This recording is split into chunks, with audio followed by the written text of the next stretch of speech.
In the 11th year, in the 3rd month on the 1st day, the word of the Lord came to me. Son of man, say to Pharaoh king of Egypt and to his hordes, who can be compared with you in majesty?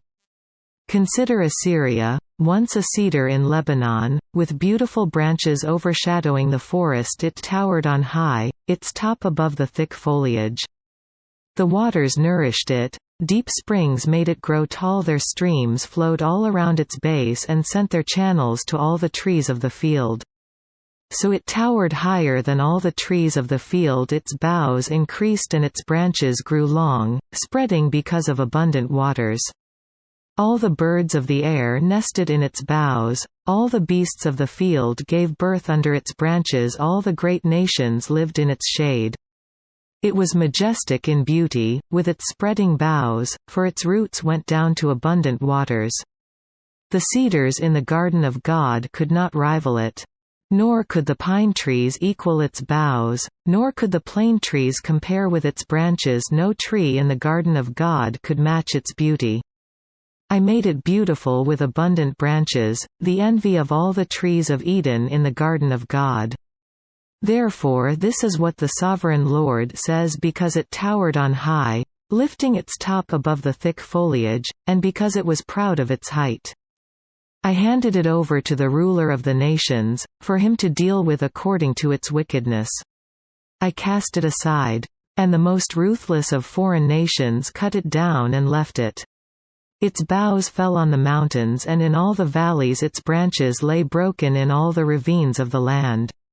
All the nations of the earth came out from under its shade and left it. All the birds of the air settled on the fallen tree, and all the beasts of the field were among its branches. Therefore no other trees by the waters are ever to tower proudly on high, lifting their tops above the thick foliage. No other trees so well watered are ever to reach such a height. They are all destined for death, for the earth below, among mortal men, with those who go down to the pit. This is what the Sovereign Lord says: on the day it was brought down to the grave I covered the deep springs with mourning for it. I held back its streams, and its abundant waters were restrained. Because of it I clothed Lebanon with gloom, and all the trees of the field withered away. I made the nations tremble at the sound of its fall when I brought it down to the grave with those who go down to the pit. Then all the trees of Eden, the choicest and best of Lebanon, all the trees that were well watered, were consoled in the earth below.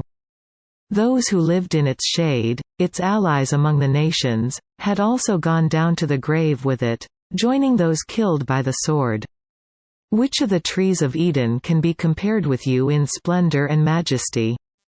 Yet you, too, will be brought down with the trees of Eden to the earth below. You will lie among the uncircumcised, with those killed by the sword. This is Pharaoh and all his hordes, declares the Sovereign Lord. Quote,